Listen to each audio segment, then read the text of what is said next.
Hello, and welcome to the Teva Pharmaceuticals Industries Limited Q4 2025 earnings conference call. My name is Alex. I'll be coordinating today's call. If you'd like to ask a question at the end of the presentation, you may press star followed by one on your telephone keypad. I'm going to hand it over to Chris Stevo, SVP, Investor Relations. Please go ahead. Thank you, Alex.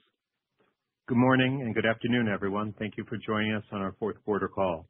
Before I turn it over to our CEO, Richard Francis, I just want to remind everyone that we will be making forward-looking statements on this call. Any statements we make are only as of today, and we undertake no obligation to update those statements subsequently. And if you have any questions about our forward-looking statements, feel free to see the appropriate sections in our SEC forms 10-K and 10-Q. With that, Richard Francis. Thank you, Chris. Good morning, good afternoon, everybody. Great to have you on the call. Also on the call with me today will be Dr. Eric Hughes, Head of R&D and Chief Medical Officer, who will be walking you through some exciting developments in our pipeline. And then Eli Kalif, my CFO, who will go through the Q4 and the full year results. So starting with, as I always do, the pivot to growth strategy and the progress we've made over the last 3 years. As you know, the foundation is the 4 pillars. Delivering our growth engines, I think you'll see in the results that we continue to have great momentum around our innovative portfolio of Austedo, Uzedy, and Ajovy. That's some great progress on our innovation. So step up innovation. You'll see that we filed olanzapine last year, completed the recruitment of the DARI study for dual-action rescue inhaler, and started our phase 3 study for duvakitug in UC and CD. On a sustained generics powerhouse, good progress. Our aim was to get this business back to stability, and we have done that. And now we see some exciting growth emerging from our biosimilar portfolio, and I'll talk a bit about that. And then focus the business. This is all about making sure we allocate capital to the correct areas to get the best return. And we'll walk you through a bit of the progress we had on our transformation program, which is the aim is to have $700 million net savings by 2027. We made excellent progress in 25, and we're on track to hit the 2/3 by the end of this year, 2026. So now moving on to the actual results. So I'm pleased with these results. Now, just to orientate you on this slide, the numbers on the left include the Sanofi milestones, and the numbers on the right do not. So starting with the revenues. So a 5% increase in revenues at $17.3 billion. EBITDA grew 12% up to $5.3 billion. EPS grew 19% to $2.93. And free cash flow was up 16% at $2.4 billion. And our net debt to EBITDA is now at 2.5 times, which is, as you know, our goal for 2027 is to 2 times. So we're well on our way to do that. Now, a slide that I've shown over the last 12 quarters, actually, to show that our return to growth, which was our strategy, part of the pivot to growth strategy when we launched it in 2023. And as you see, we've consecutively done this. And we did that in Q4 where the growth was up 11%. Now, that did include the milestone from Sanofi. If you take that away, we were slightly down at 1%. But let's look at it over a 3-year period. So over a 3-year period, these impressive results, once again, reminding you that we had multiple years of sales decline. And so in 2023, we actually grew the business 4%, in 24, 11%, and then last year, 2%. So we're well on track for our CAGR of mid-single digit, as you can see from the slide there. Now let's get into a bit of detail as to what's driving these good results. So on the next slide, you'll see the innovative performance is one of the key areas of growth for us. And Austedo, Uzedy, and Ajovy hit $3.1 billion for the year. This is up about 35%, so excellent results there. And I'm really pleased to tell you that in Q4, we surpassed $1 billion for our innovative portfolio that you see on the screen here. But in a bit more detail, Austedo grew at 34% at $2.26 billion. Uzedy was up 63% at $191 million, and Ajovy continues to perform, was up 30% at $673 million. Our generics business was flat. Worth noting this excludes Japan from these numbers. Now, I've talked a lot about moving from a pure play generics company to a biopharma company. I think these results show we clearly have done that.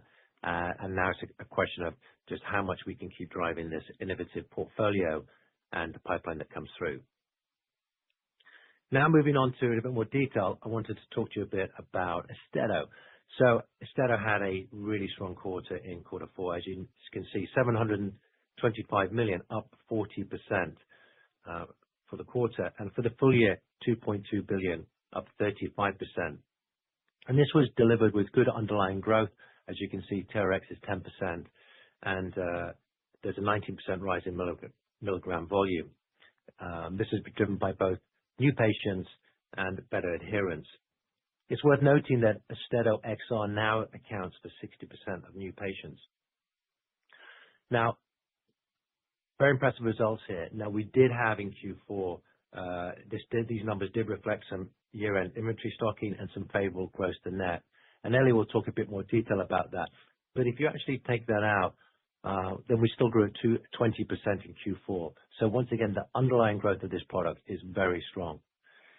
And because of that, we're giving the guidance of $2.4 billion to $2.55 billion for 2025.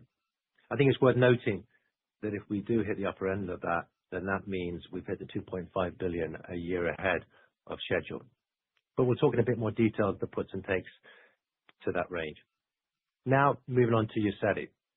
UZEDY also had another strong quarter, $55 million, up 28%, and for the full year, up an impressive 63% to $191 million. TRX volume grew an impressive 123% year over year, and it's worth noting that more than 83% of the MBRX was generated by patients transitioning from oral therapies or treatment naive, which confirms that UZEDY is expanding the long-acting injectable market, not just taking share. Now, another impressive fact on UZEDY is it's the fastest growing long-acting injectable in its category. And because of this momentum, our guidance reflects this. And as you see, we have a guidance of $250 to $280 million for 2026. Now moving on to Ajovy. Ajovy had a strong quarter as well, up 43% year on year at $211 million. And for the full year, it's $673 million, up 30%. So once again, for a product that's fairly mature, really strong growth. Ajovy continues to be number one preventative anti-CGRP injectable in the top US headache centers, and it leads in 30 markets across Europe and international. And this continued growth is driven by, I think, our commercial excellence, our ability to continue to take market share, to manage the pricing and the payer environment in the US, and to continue to expand in new geographies. And because of this strength, we're giving a guidance of $750 to $790 million. Now moving on to the pipeline. So we talked about the products we have in the market and the excellent progress we made on those, but the pipeline is really exciting here. And I do want to mention this, even though I know Eric will talk a bit about it. The things I always remind people about this slide is every product we're going to launch has a potential of over $1 billion. The size of the markets we're entering into are significant, and our entry points into these markets are in the short term. And if you look at the total of the portfolio can be over $10 billion of peak sales. There's an addition to this slide that some of you may not have seen, which is we will be announcing 2 new indications for duvakitug later this year. Once again, highlighting that is a pipeline in a product. Now moving on to our generics business. Our generics business, our aim was to get this back to stability, and we've done that. And the generics business was flat in 2025 versus 2024.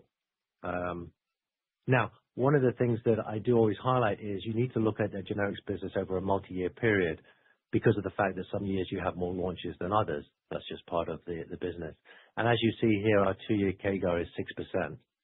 But for 2025, the US grew at 2%, international markets 1%, and Europe declined 2%. Now, we continue to see good performance from our biosimilar business, and I think I'll move on to that now to talk you through that. And where we started with the biosimilars over the last 3 years, we've made tremendous progress. It's worth noting that we now have 10 assets in the market globally, and we're going to launch 6 additional between now and the end of 2027. Then we have another 10 assets that are going to start launching from 28 beyond. So some impressive numbers here. So the aim was to build a world-leading portfolio, and we've done that. In fact, I think we have the second largest portfolio of biosimilars now in the industry, and we've launched the most biosimilars since 2020. And because of this, we're well on track to grow our biosimilar business by $400 million by 2027. Now, to close out, as you've seen by some of the numbers we've talked about, we're well on track to hit our 2027 guidance.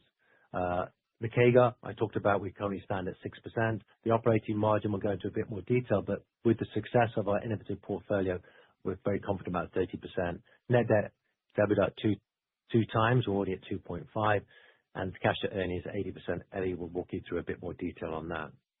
But with that, I'll hand you over to Eric to talk about our exciting pipeline. Thank you, Richard. Starting with the slide that Richard went over briefly, one of the things about this pipeline is there's 3 phase 3 programs and 2 burgeoning phase 2 programs. And, the market potential is big, like Richard mentioned, but more importantly, it's the unmet medical need that we take pride in and what we're potentially going to address. And finally, I'd like to say that, we planned over 5 years 4 submissions. So we're very proud of the fact that we've turned around this innovative pipeline and moved it forward so quickly. But I first want to highlight olanzapine LAI. We got the submission in on December 9th, and we're looking forward to the EU submission in the second quarter of this year. We've shown that this olanzapine LAI that can address an unmet medical need in schizophrenia has great safety and efficacy, and we want to discuss that with the health authorities and hopefully get that approval at the end of this year. So something very exciting to look forward to. Next, on our DARI program, our dual action rescue inhaler, we're very proud of the fact that we finished the targeted enrollment of this study at the end of 2025. And in fact, we're going to continue enrolling it to accelerate the back end of the study. And the most important thing about that enrollment, one of the things that's most difficult is the fact that it has pediatrics, adolescents, and adult patients.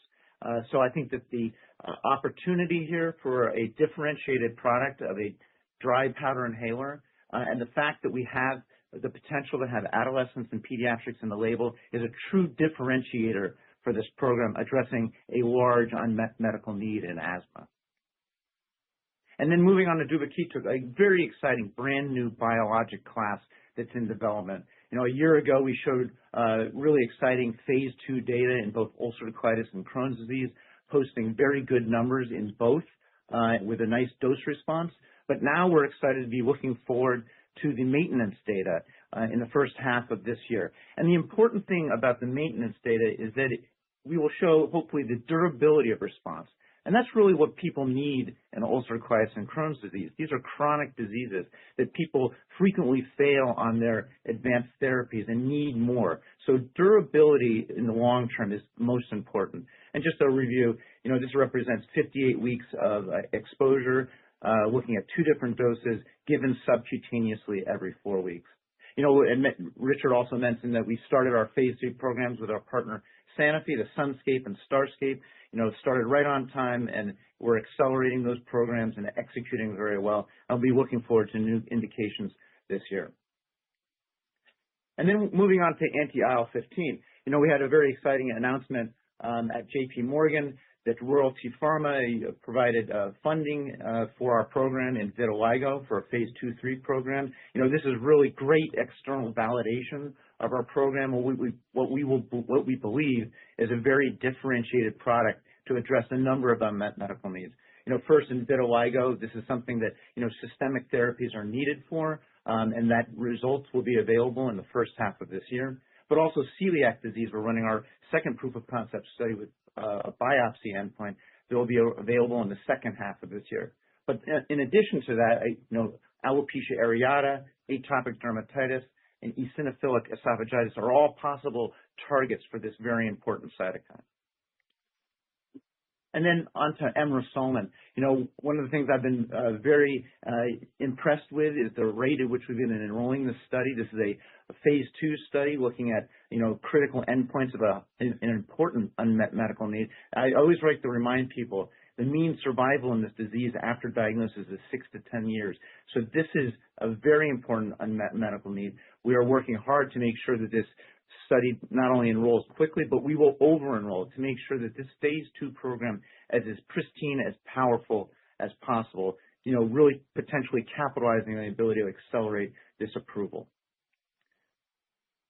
And before I get on to my last slide, I just wanted to do a shout out for the Ajovy team at Teva. They've done a great job in generating data in migraine, and it's very satisfying to see our innovation is recognized by the New England Journal of Medicine with a publication this month. This is great work by the team, and really got that sort of the approval for the only and first CGRP antagonist to be approved for pediatrics with episodic migraine. So very proud and great work, and kudos to the team. But finally, I just want to go over something that we take with great pride. We have a very exciting 2026 coming up with many different milestones in the R&D organization. The duvakitug data, as I mentioned, will come out in the first half. For anti-IL-15 vitiligo data in the first half, and celiac data in the second half of 2026. We'll be looking for that final event in the asthma exacerbation study of DARI by the end of the year, which would be completing the phase 3 study. The emrusolmin will be targeting a futility analysis at the end of this year, even in the face of accelerating and increasing the enrollment in that phase 2 study. And we'll obviously be looking for the anticipated approval of olanzapine LAI at the end of the year. And we'll be talking about our first human data for our anti-PD-1 IL-2. So a really exciting year full of catalysts. We're looking forward to all these milestones. And with that, I'm going to pass it off to Eli Kalif. Thank you, Eric, and good morning and good afternoon to everyone. I will review our 2025 financial results, focusing on our fourth quarter performance, followed by our outlook for 2026. I would like to start with the following key messages that highlight our consistent execution throughout 2025. First, we delivered solid Q4 and full year results, driven once again by our fast-growing innovative portfolio, which is also driving a meaningful shift in our margin profile. This was our third consecutive year of growth since we launched our Pivot to Growth strategy. Second, we continue to strengthen our balance sheet with the net debt reduced to approximately $13 billion and the net debt to EBITDA ratio of 2.5 times, well on track to achieve our target of 2 times and our journey to investment-grade ratings. Third, we made significant progress on our transformation programs, achieving $70 million of our planned savings in 2025, staying on track to deliver approximately $700 million savings by 2027, achieving our 30% non-GAAP operating margin targets. And lastly, with our performance in 2025 and outlook for 2026, we are well positioned to achieve our long-term financial targets for 2030. Now, moving to slide 28. Before I start with the results, I would like to remind everyone that in the fourth quarter of 2025, Teva initiated a phase 3 of UC and Crohn's indication for our duvakitug program.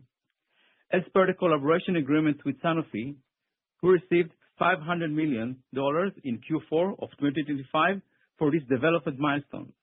This payment positively contributed $500 million to both our revenue and free cash flow, and had a positive contribution to our adjusted EBITDA of approximately $410 million. During this presentation, I will be discussing our results for the quarter and for the full year of 2025, excluding the impact of these milestone payments. In addition to these payments, I will also be excluding any contribution from the Japan business venture, which we divested on March 31st, 2025, to help to provide you with a like-to-like comparison of our financial results. Now, starting with our Q4 GAAP performance. Our Q4 revenue were approximately $4.2 billion, up 2% in US dollars or down 1% in local currency year over year. Our key innovative products, Austedo, Ajovy, and Uzedy, continued strong momentum, all meeting or exceeding our guidance for the full year. This strong growth in our innovative portfolio and stable generics was offset by a lower proceeds from the sale of certain product rights compared to Q4 2024. GAAP net income and EPS were $480 million and 41 cents respectively, including the payments for the development milestones. Now looking to our non-GAAP performance.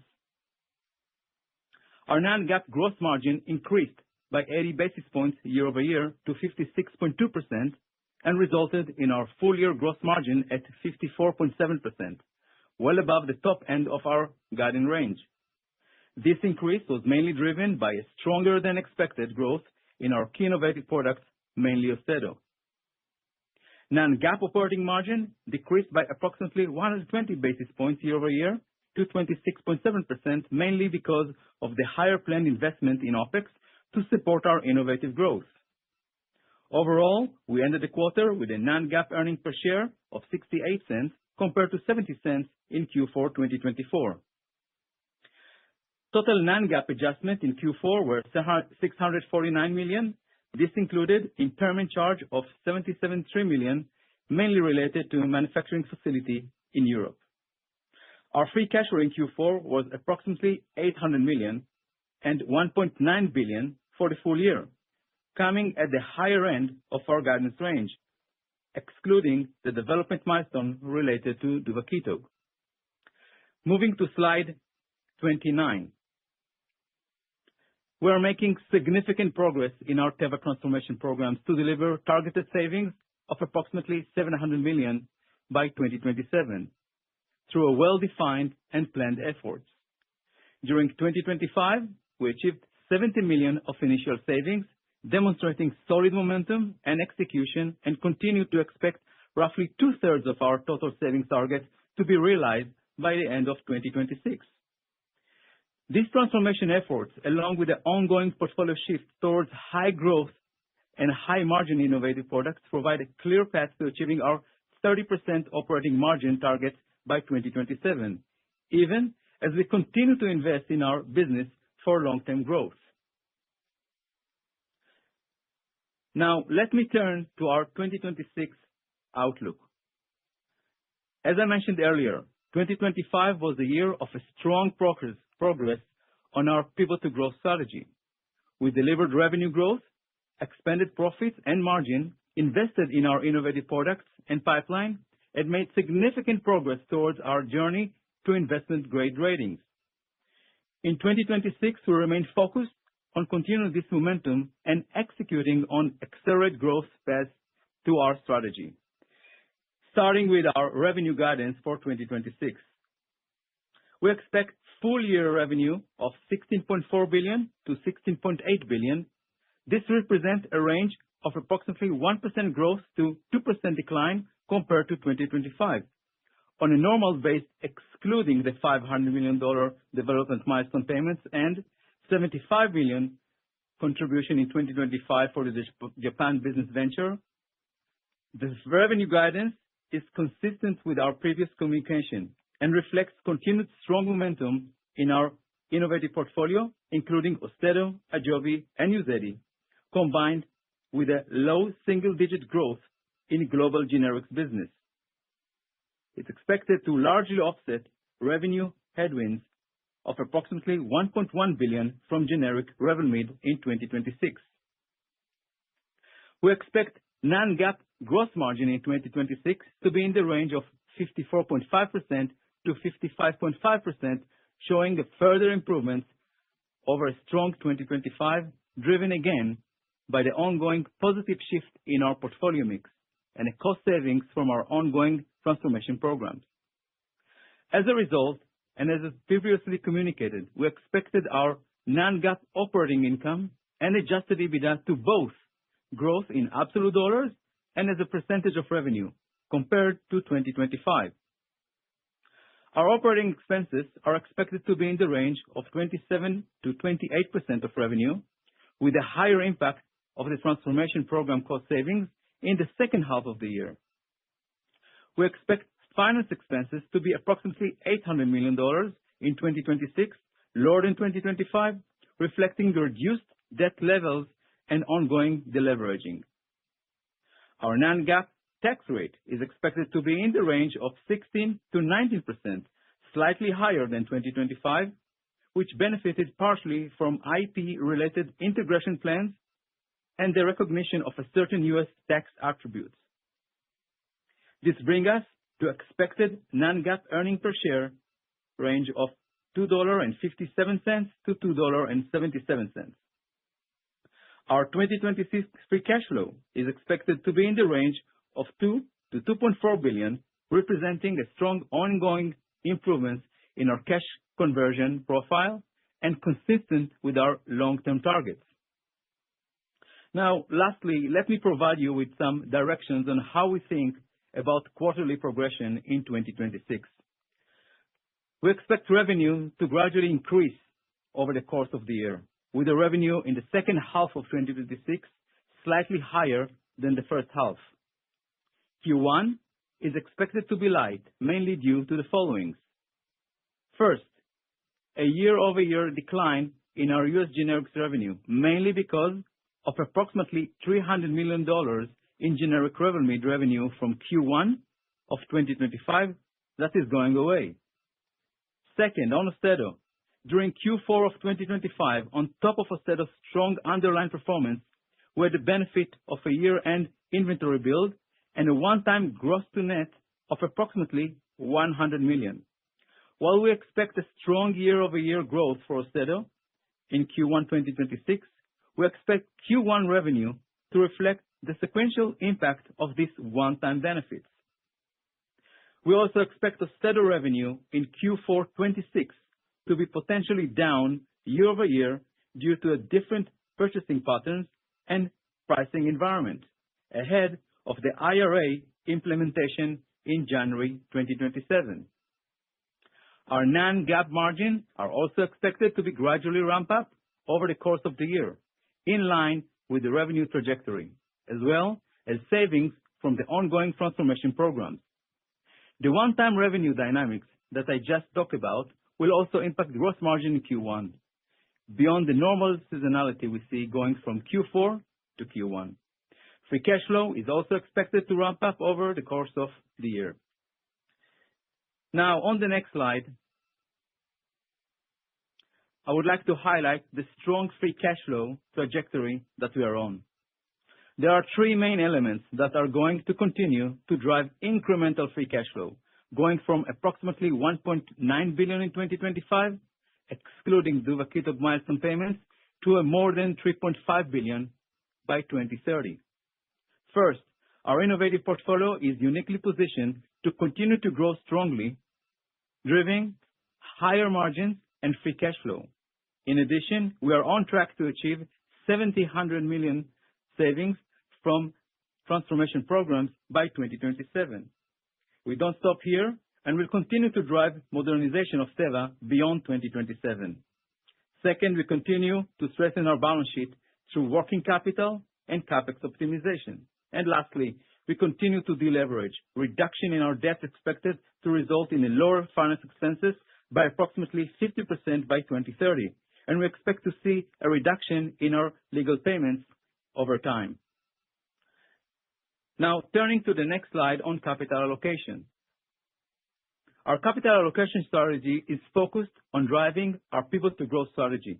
This means keep investing in our key growth drivers and our world-class innovative pipeline. We are also making significant progress towards our targets of 2 times net debt to EBITDA and then investment-grade credit ratings. This progress is recognized consistently by the major credit rating agencies, including the recent upgrade by S&P and an improved outlook by Moody's. With the progress we have been making, I expect to see us achieving these goals in not too distant future, which also position us very well to thoughtfully evaluate additional ways of returning capital to our shareholders. Finally, before I conclude my review of our 2025 performance, I would like to reiterate our long-term targets. We are clearly on a journey to be a leading innovative biopharma company. With our growing innovative mix, a number of key pipeline developments this year, and our free cash flow trajectory, we're confident about the directions we are on to achieve our 2027 and 2030 financial targets. With that, I will now hand it back to Richard for his closing remarks. Thank you, Eli. Thank you, Eric. So the next slide I'm going to go on to here is the one Eric showed, but I think it's one that's worthy of being repeated.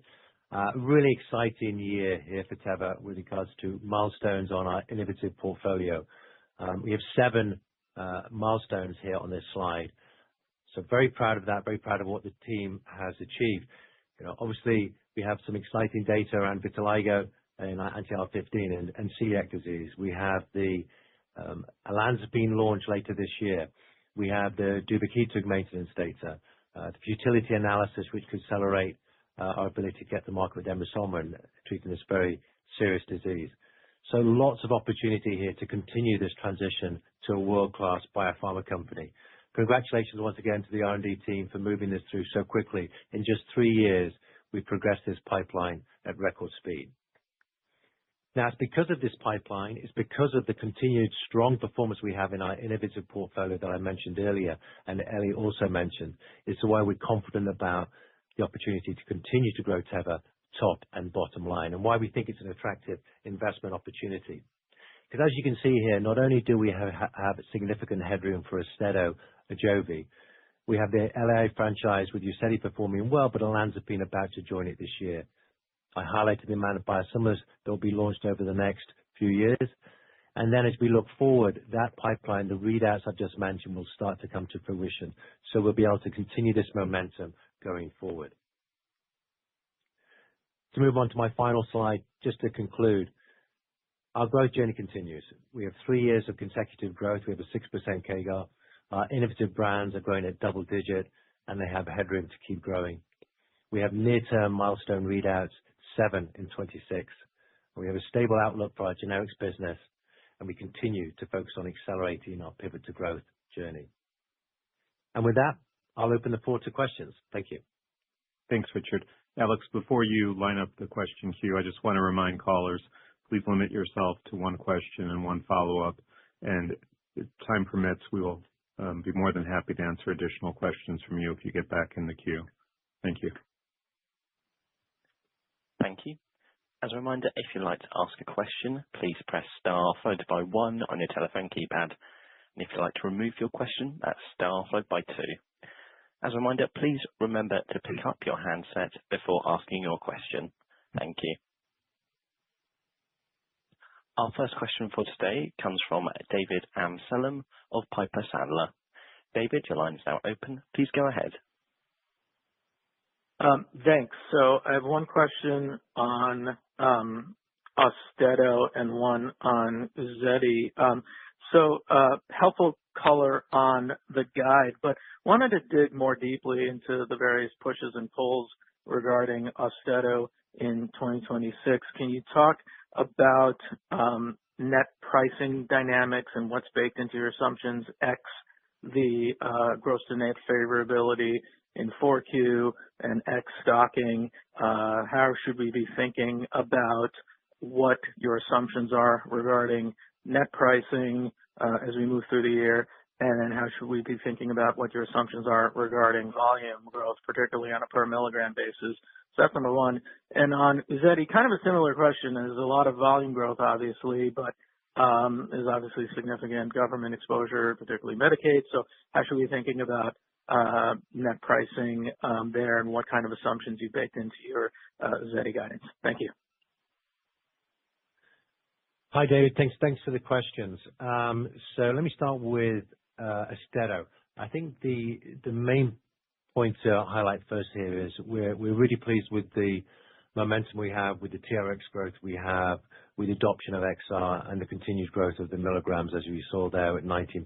So the fundamentals are really strong. We see a huge opportunity to continue to grow this from the TRX point of view, with the amount of patients who are still untreated. So that fundamental is really strong.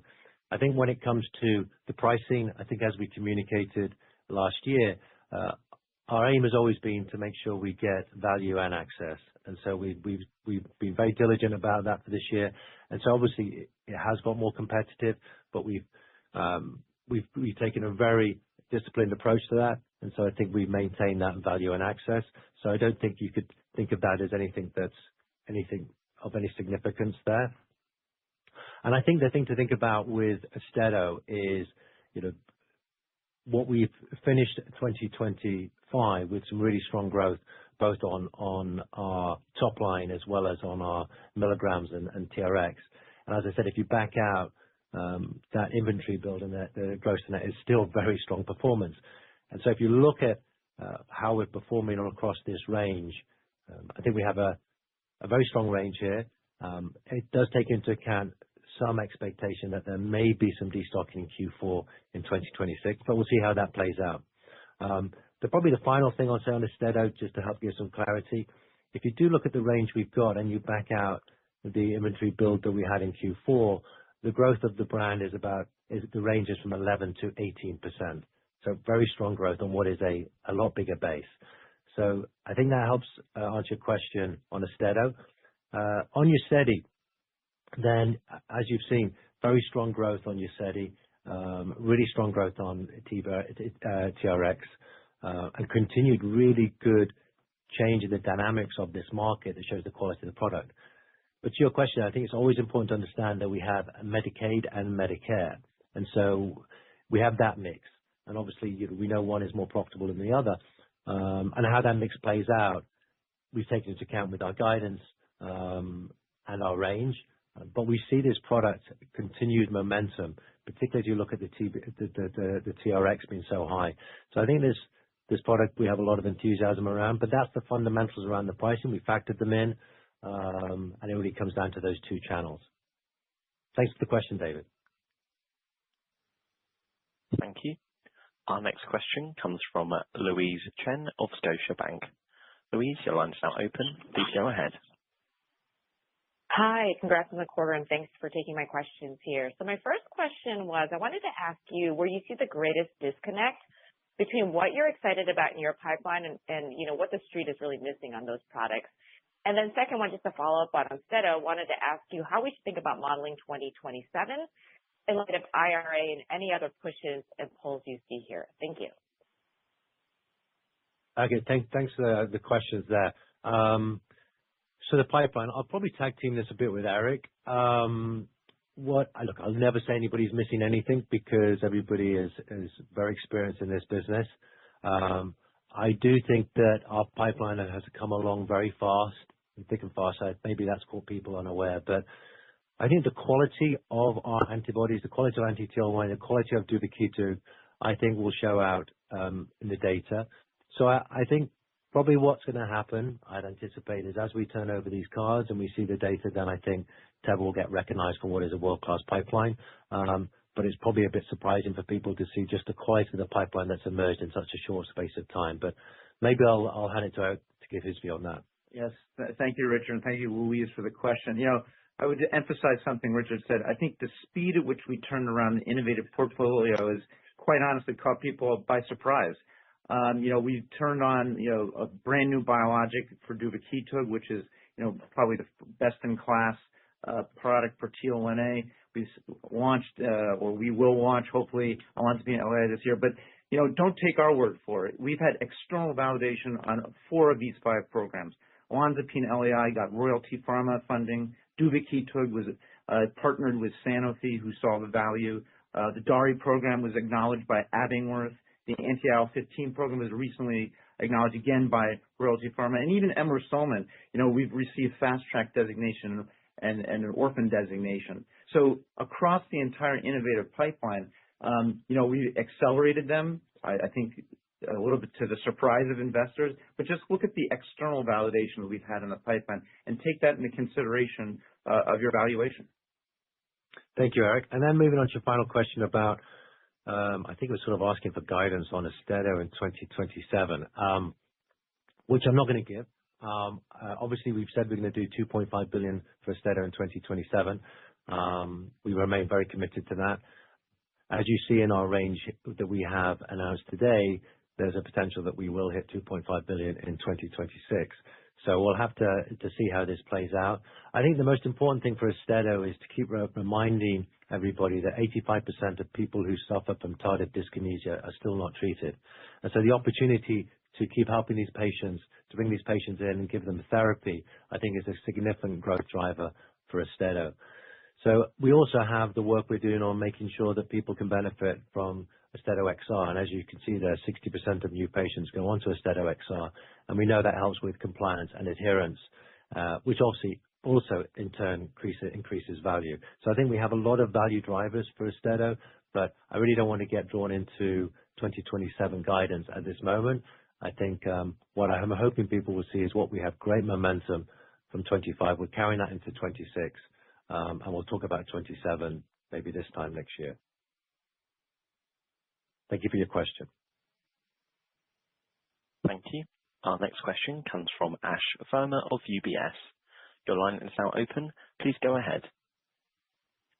Yeah, thanks for taking my questions. Congrats on all the progress. So maybe this first one, how are you thinking about funding the R&D? So increasingly seeing more royalties and/or profit shares. Just when you think about it strategically, how do you balance not giving away attractive economics to your partner versus seeing a meaningful increase in your internal R&D spend as you fund a growing pipeline?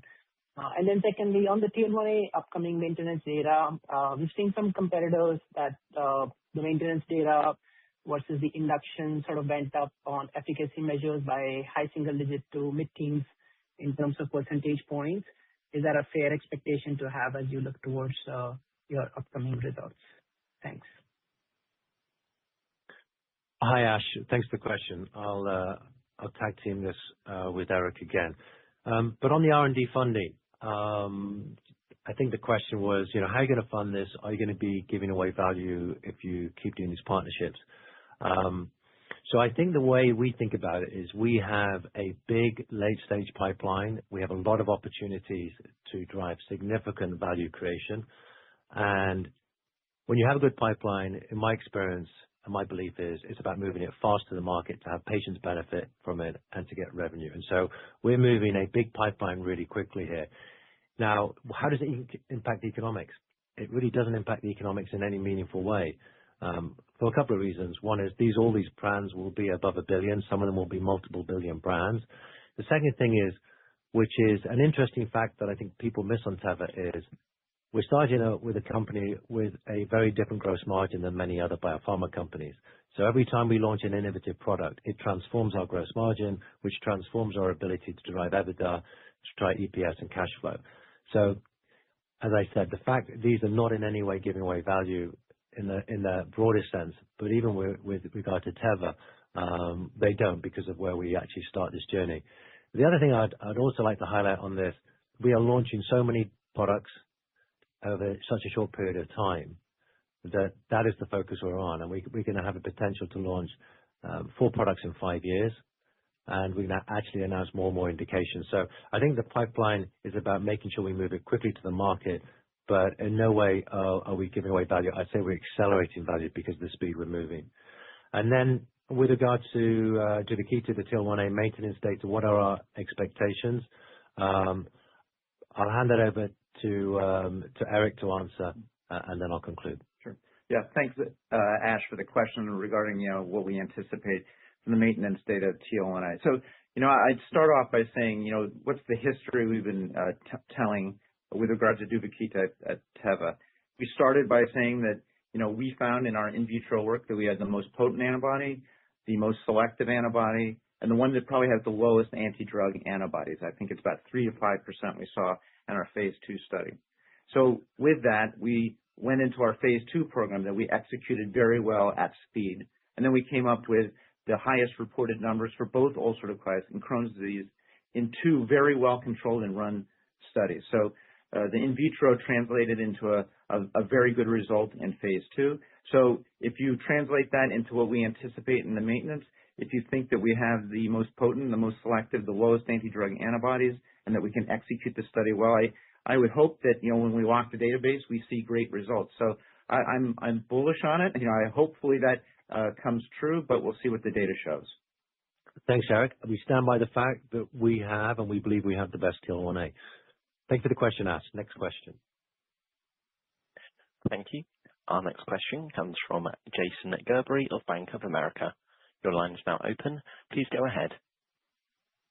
Hey, guys. Thanks for taking my questions. One for Ellie. Just, I didn't catch this, but can you talk about in 2026 guide, sort of what's the gross margin outlook versus the OpEx spend ratio? I think the latter would be in that 27 to 28% range you guys have talked about historically, but just wanted to make sure that that was confirmed from a modeling perspective. And then just for my follow-up on vitiligo, I was trying to maybe understand kind of what we're going to get with this upcoming phase 1B.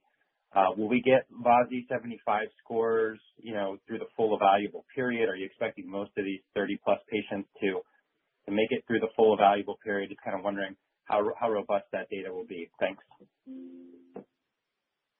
Thanks, Jason. Thanks for the question. So over to you, Ellie, on the gross margin. Hi, Jason. Thanks for the question. So on gross margin, we end up the year, if we exclude the 2 milestone payments, at a 54.7 gross margin. We are looking to be in the range of 54.5 to 55.5% in 2026. In terms of the OpEx, there are kind of mainly two dynamics there. First of all, as I mentioned in my prepared remarks, we're going to see a bit higher OpEx, still in the range between 27 to 28% in the first half versus the second half, just because of the revenue dynamics during the year. But there is also another element inside the OpEx. We're going to see more reduction in our G&A and actually shifting that reduction in between R&D and sales marketing and able to stabilize it at the range of 27 to 28%. So this one didn't change versus our prior communication. Yeah, and the thing I'd add on to that for you, Jason, is the gross margin is a really exciting story for us because, as you see, as we continue to grow our innovative portfolio, we continue to launch products, that gross margin will just keep going up. It's just going to be a question of how much, but it will keep going up because of the fact that we're changing our portfolio so dramatically. Now, with regard to the vitiligo data, I'll hand over to Eric. Yeah. Thank you, Jason, for the question. So the data that we're going to be presenting in the first half of 2026 is, a single-arm study for patients with vitiligo. It's about 38 patients total. It will have the traditional and known endpoints for this field, which is facial VASI and total VASI. So it'll be easily comparable to other treatments out there. And that reminds me, the important thing here is that there are limited treatments for vitiligo today. There's one approved, which is a topical that only covers 10% of your body. And ones that are in development are the ones that are what we need, things that are systemic and treat, not only the face, but the entire body, more than just 10%. So one of the exciting things we think about when we talk about our anti-IL-15 program in vitiligo is this has the potential to be a once subcutaneous shot every 3 months, so a quarterly shot potentially to treat a systemic disease. So we're looking forward to that. I think you'll get data that will be able to compare it to other treatments out there and in development and approved. Thanks, Eric. Thanks, Jason, for your questions. Next question. Thank you. Our next question comes from Chris Schott of JP Morgan. Chris, your line is now open. Please go ahead. Great. Thanks so much for the questions. Just sticking on IL-15, on the development timelines in vitiligo, can you just elaborate what exactly you need for that 2031 pathway versus 34? And I guess is there a similar opportunity in celiac there as well? And if I can just do a really quick one, just coming back to Austedo, I think you were talking about roughly $100 million benefit in 4Q, and it sounds like that's between rebate and inventory. Just when we think about destocking in 1Q, can you just clarify how much of that was inventory and how much was kind of this reversal of rebates? Thanks. Thanks for the question, Chris. Eric, do you want to start with the anti-IL-15 vitiligo and celiac? Sure. So thank you for the question on IL-15. So, just to start off with, IL-15 is it's a key cytokine on a number of different indications I mentioned before. We're working on vitiligo and celiac. I'm excited by both the potential for alopecia areata, atopic dermatitis, or eosinophilic esophagitis. They're all interesting and important for this cytokine. For vitiligo, we're particularly excited because this is a program that we can move quickly. It has precedence for the regulatory endpoint. It's a endpoint that you can easily measure. You see the results. So that makes it a little bit more easy. And, there's an unmet medical need here. We need systemic therapies, as I mentioned before. So we're thinking out of the box at Teva. We are accelerating this program in a clever pathway of a phase 2 and phase 3 study that we can work very quickly with regulators. So, the potential for a once quarterly dose subcutaneous shot is very exciting to us.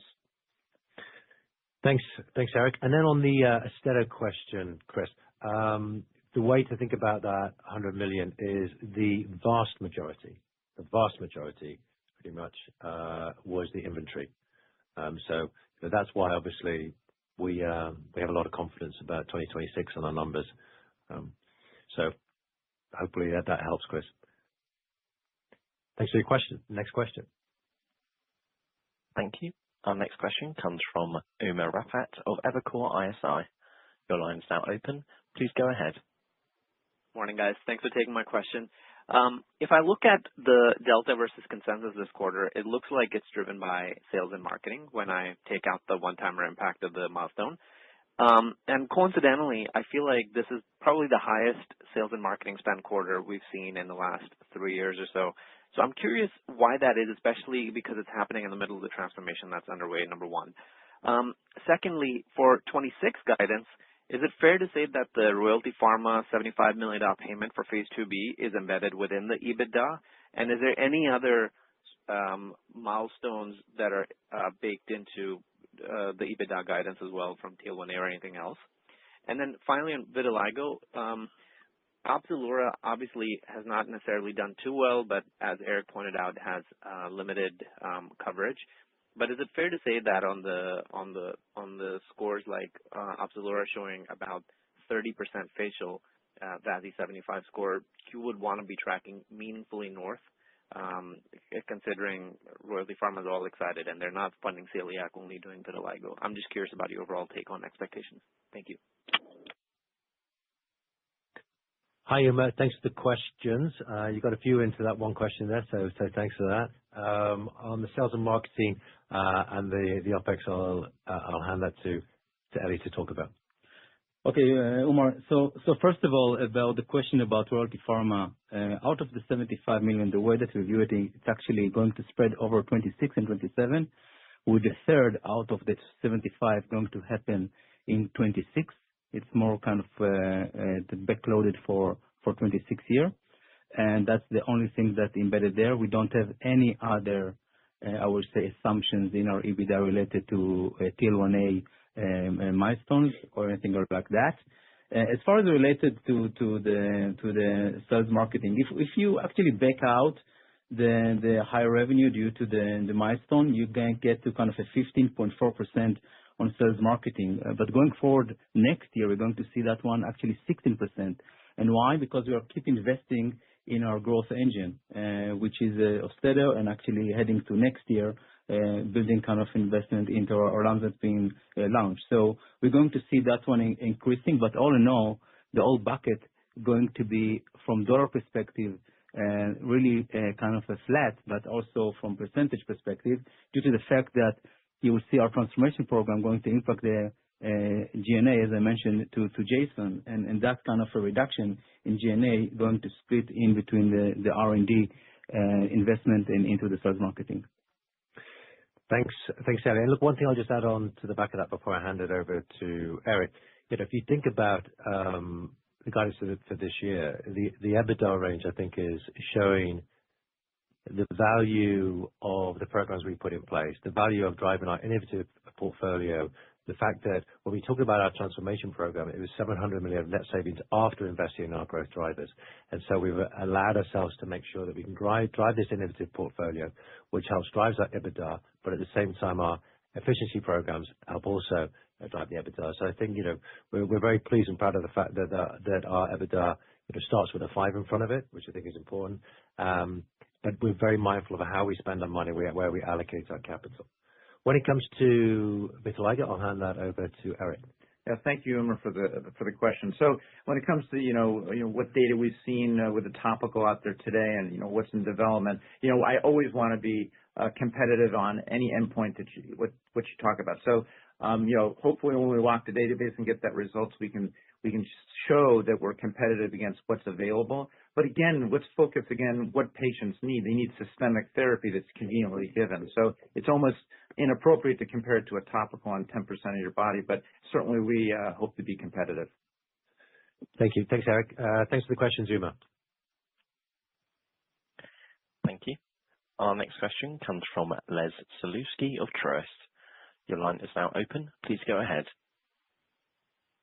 Good morning. Thanks for the questions and congrats on the progress. I just wanted to focus on the biosimilar side.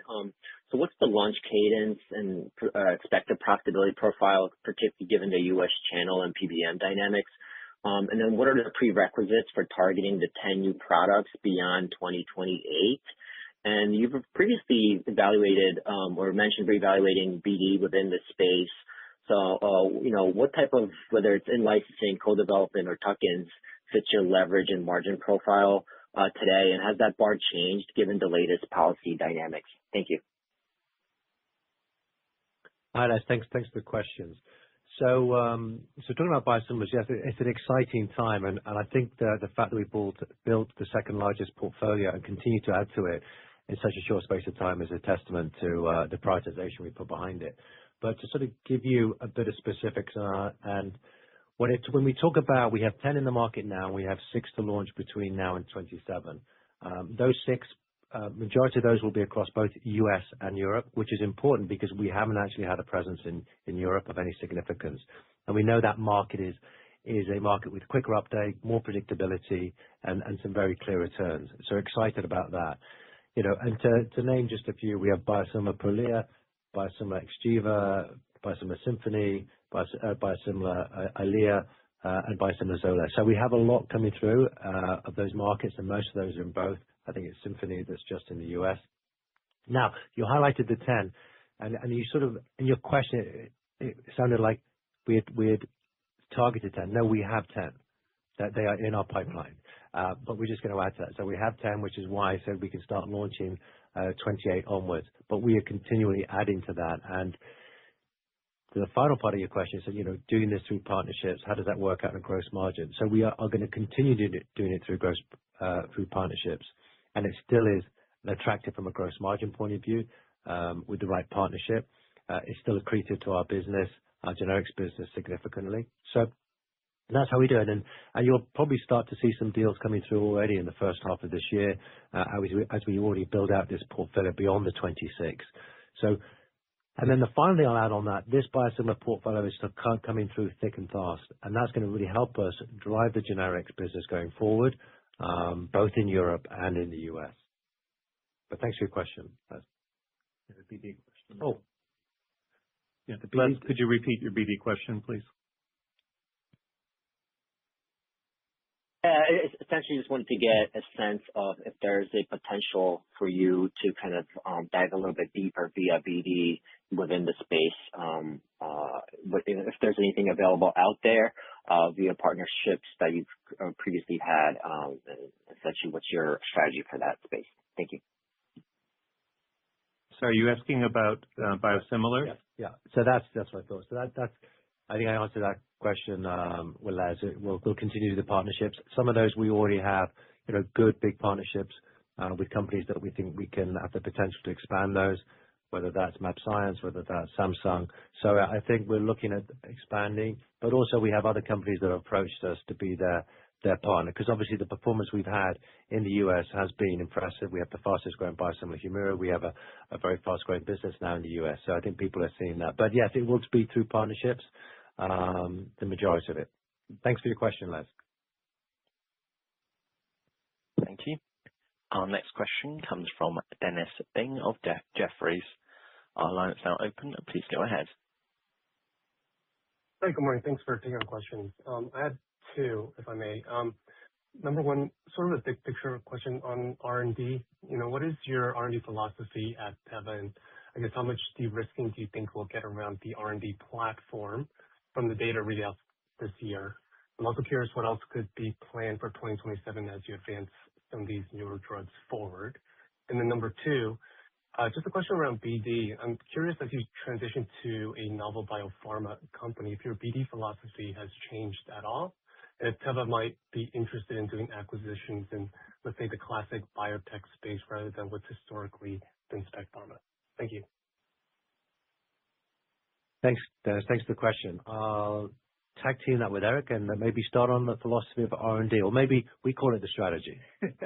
Yeah, no, thank you for the question, Dennis. And, this is a very important question. And I think that, the philosophy and the way that we operate at Teva is we are ruthlessly driven by data. We have, first and foremost, a pipeline in phase 3 and phase 2 that's, relatively de-risked. I think Emersoma is probably the lowest on the probability of success. But when you think about our programs, we use known science. We combine it in a way that will execute well and quickly with regulatory approvals. And that's based and driven solely on data. One of the things I've noticed and been able to achieve here at Teva is when we see data, we pivot and we move forward with it.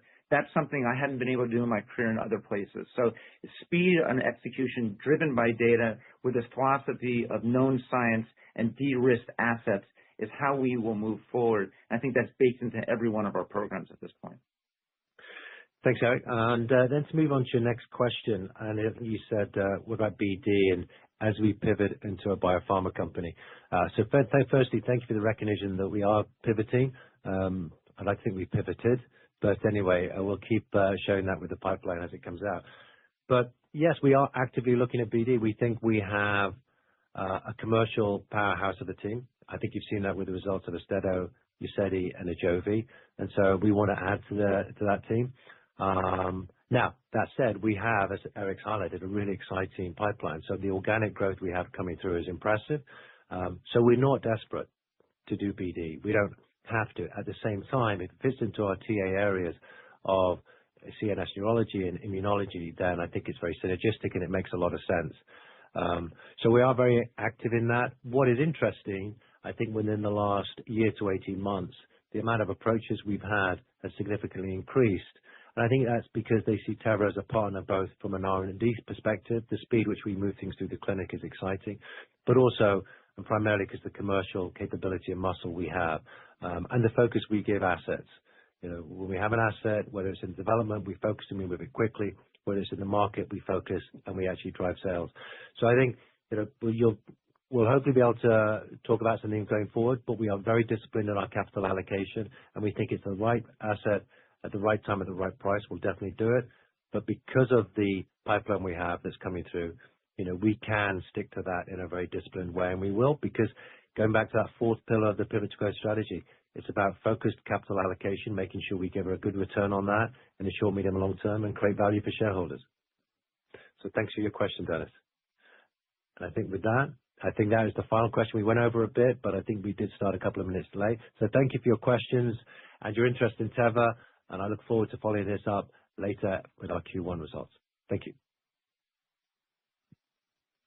Thank you all for joining today's call. You may now disconnect your lines.